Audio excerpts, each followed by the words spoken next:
Olá pessoal, tudo bem? Professor Cristiano aqui para mais uma aula de história para a gente aqui, continuando aí a nossa matéria, né, para os 8º anos do ensino estadual, né? Hoje nós vamos falar de revoluções inglesas, né? Vamos começar aqui a nossa aula sobre revoluções inglesas, revoluções essas que aconteceram lá no século XVII. Essas revoluções são duas, é a Revolução Gloriosa, e antes dela temos a Revolução Puritana, né? Então primeiro a Revolução Puritana, depois a Revolução Gloriosa. No meio das duas tem um período republicano ali. Tudo isso nós vamos analisar hoje. Por que que isso é importante? Porque isso são as primeiras revoluções burguesas, né? Primeiras revoluções burguesas da história do mundo, tá? Que vão influenciar muita coisa. Para a gente começar, vamos lá. Primeiro, observe essas duas imagens aqui, né? Nós temos ali a rainha Elizabeth II, rainha da Inglaterra, né? Com com a sua coroa, com as joias da coroa, sentada no trono. E do lado nós temos o parlamento inglês, né? Vocês sabem que na Inglaterra existe rainha, mas não é ela que governa. Quem governa é o parlamento, né? Principalmente a figura do primeiro-ministro ali, que é o líder do parlamento, né? Nós temos esse sistema de governo que é diferente, né? Porque teoricamente a ideia de que temos um rei, né? O rei ou a rainha que vai comandar, que vai fazer tudo, né? Mas não, na Inglaterra nós temos um sistema onde o rei reina, mas ele não governa. Quem governa, quem decide as leis, quem decide a política, quem decide tudo isso é o parlamento, que está reunido ali, como vocês podem ver naquela figura ao lado. Vamos entender por que na Inglaterra é assim? Da onde vem isso? Tá ligado aí às revoluções inglesas, certo? Para isso a gente tem que voltar lá na Inglaterra absolutista. E na aula anterior nós já relembramos com vocês que o absolutismo é o sistema de governo onde o rei comanda tudo. A Inglaterra foi absolutista, né, lá no século XVII, na dinastia Tudor, né, o rei Henrique VIII. O rei Henrique VIII foi o que fez a igreja, que criou a igreja anglicana, né, fez o ato de supremacia, vocês já estudaram isso, né, nas reformas protestantes. Ele estabelece lá que a Inglaterra vai ter uma igreja própria, a igreja anglicana, toma a terra lá da igreja católica, concentra o poder, não só o poder político, como o poder religioso também na mão dele. Então ele é o símbolo lá do absolutismo inglês, né? E dentro dessa dinastia Tudor temos uma outra monarca importante, que é essa que está aí do lado, nessa imagem aí, que é a Elizabeth I, tá? Lá da Inglaterra, ela vai ser uma grande monarca absolutista também, né? No seu período de governo, ela vai estabelecer, por exemplo, os cercamentos, né? Que vai favorecer lá a burguesia enriquecida e vai fazer surgir também uma nobreza com interesses comerciais que a gente chama de gentry, né? Ela vai também perseguir ali os católicos e os puritanos, né? Ela vai perseguir aí esses outros grupos religiosos que existiam lá, que não eram os anglicanos, né? Então ela vai ser uma governante bastante enérgica, mas a burguesia e a nobreza vai se beneficiar muito durante o governo dela, né? Vai ser no período do reinado dela que a Inglaterra se torna uma grande potência colonial, aí colonizando as 13 colônias, né? Então no período dela, ela vai ter uma estabilidade de governo. Depois que ela morre é que começam os problemas, é que vão começar lá as revoluções inglesas, a Revolução Puritana e a Revolução Gloriosa. Só lembrando, a religião anglicana, então, era a religião oficial da Inglaterra, tá? Mas tínhamos outros grupos religiosos vivendo lá. Os puritanos são um tipo de protestantes, né? Temos também os presbiterianos, mas principalmente os puritanos, eles controlavam o parlamento, desculpa, Tati. Eles controlavam o parlamento e temos também uma minoria católica vivendo ali também, tá? Na Inglaterra. Quando a Elizabeth morre, ela não tinha deixado filhos, né? Ela não tinha herdeiros e aí um primo dela, Jaime, que é chamado Jaime, né? Vai assumir o trono como Jaime I e inicia uma outra dinastia, não é outra família, né? Primo, não é uma linhagem direta, né? Ela era a dinastia Tudor, agora inicia a dinastia Stuart. A dinastia Stuart vai começar com o Jaime I, que é esse que está na imagem aqui do lado, tá? O Jaime I, ele vai assumir como absolutista, ele quer o poder todo para ele, né? Então ele vai entrar em conflito com o parlamento. ele queria aumentar os impostos, o parlamento falou que ele não podia aumentar os impostos sem consultar eles, né? Fica essa questão toda, tem a questão religiosa também, que ele é anglicano, ele começa a perseguir os puritanos, e os puritanos controlavam o parlamento, então tem todas essas questões aí, e por fim esse conflito chega num ponto que o rei Jaime I manda fechar o parlamento, fala assim, ó, não quero saber, acaba com o parlamento, eu vou mandar sozinho. E aí ele consegue mandar sozinho ali um tempo, sem o parlamento, né, autoritário, né, absolutista, mas aí ele morre. E quando ele morre, o filho dele assume, que é aquele que está do lado lá, o Carlos I, tá? O Carlos I assume, e aí o Carlos I, logo que ele assume, a Inglaterra vai entrar num processo de guerra civil, tá? Nessa guerra civil, a gente vai ter dois grupos. O que é uma guerra civil? É uma guerra dentro do próprio país, né? Que os grupos são esses? São aqueles que apoiam o governo, né? Apoiam o rei, no caso, né? Apoiam lá o Carlos I. São os apoiadores da coroa, que eram chamados de realistas, porque eles apoiavam a realeza ou cavaleiros.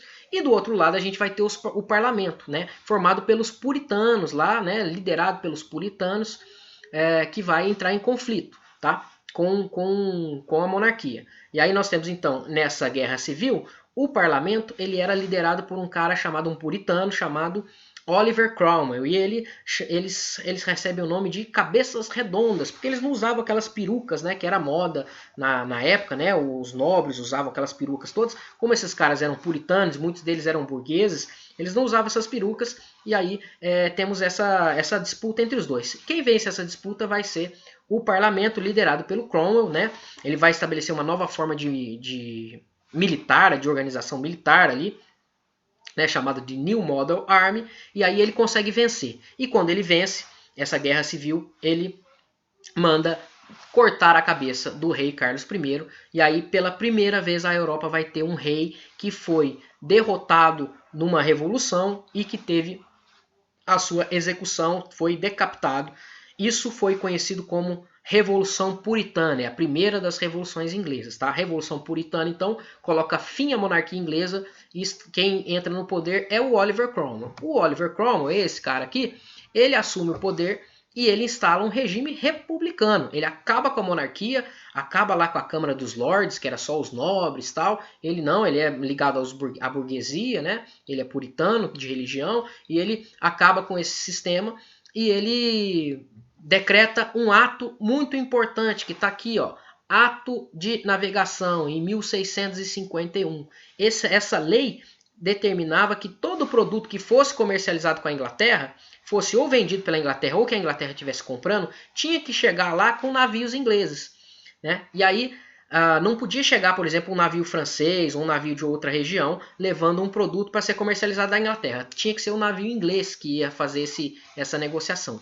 Isso faz com que os navios ingleses se espalhem por todo o oceano e aí a Inglaterra, quando ia lá, por exemplo, na França buscar um produto que ia ser comercializado, ele já levava os produtos deles. Então os comerciantes vão sair muito bem nessa.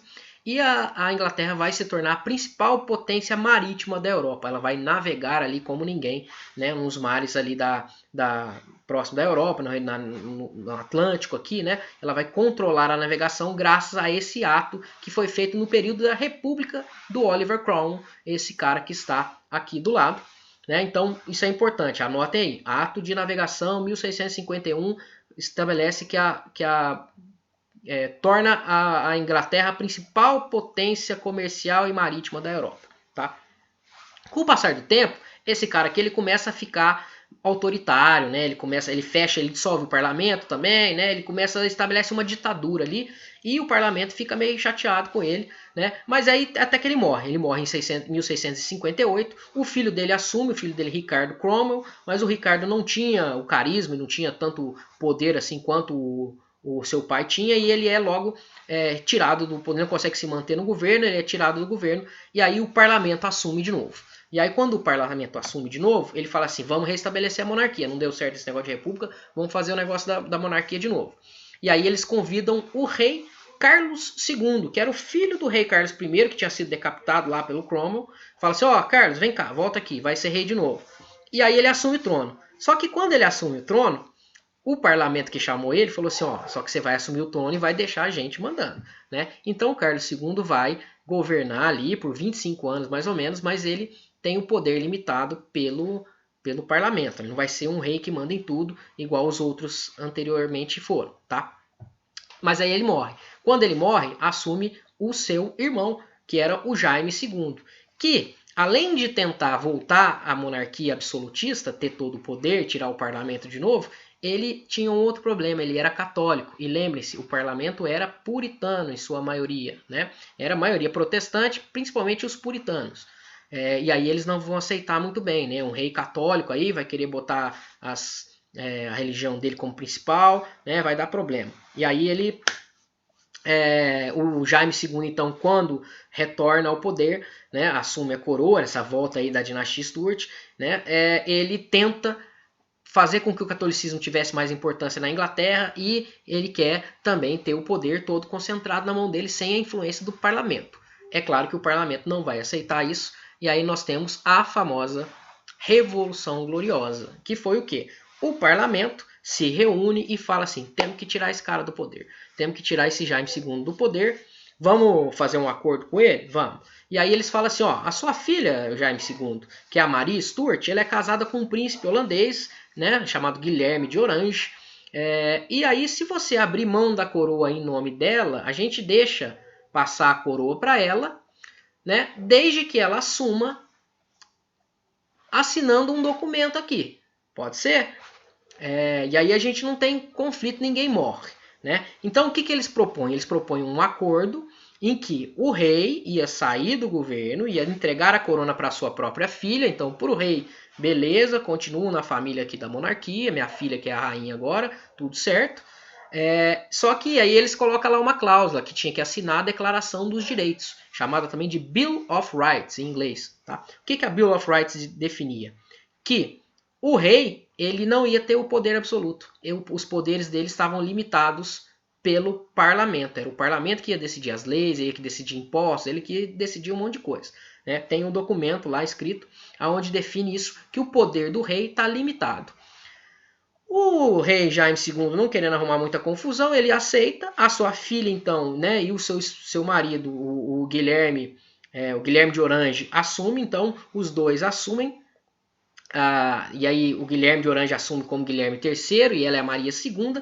Eles assumem, estabelecendo aí uma nova forma de governo. Eles assinam lá a Declaração dos Direitos, a Bill of Rights, e aí a partir daí a Inglaterra vira uma monarquia parlamentarista. Ou seja, o rei reina. Sim, tem um rei, mas ele não governa. Quem governa é o parlamento. E aí nós temos esse exato momento numa pintura aqui, né?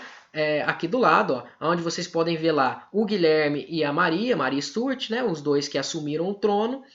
E em volta deles nós temos esses caras com as perucas lá, que é o parlamento. Né? O parlamento assume. Tá? Então, isso aí vai ser chamado de Revolução Gloriosa. Gloriosa por quê? Porque não morreu ninguém. Ó. Mudaram o sistema de governo sem matar ninguém. Tá? Esse sistema de governo vai estabelecer algumas outras mudanças também.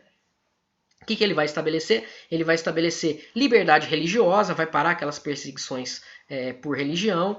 Ele vai estabelecer liberdade comercial ali, a burguesia vai estar no governo, né? Porque antes dessas revoluções todas, quem fazia parte do parlamento era só a Câmara dos Lords, lá que o Cromwell acabou. Então, nesse processo todo, a gente tem uma mudança, a gente tem a Câmara dos Comuns aí, né? Que são pessoas burguesas, não eram as nobrezas, assumindo papéis no parlamento. E temos então esse sistema de governo, a monarquia parlamentarista, onde o rei existe. O rei é a figura lá, né, ele simboliza o governo, tem uma cerimônia pública, alguma coisa é o rei que vai simbolizar, mas quem governa mesmo, quem decide as leis, quem participa da política, são os membros do parlamento, certo? Esse sistema vai influenciar muito os iluministas, né? Que nós vimos na aula passada, o iluminismo é posterior a isso aqui, né?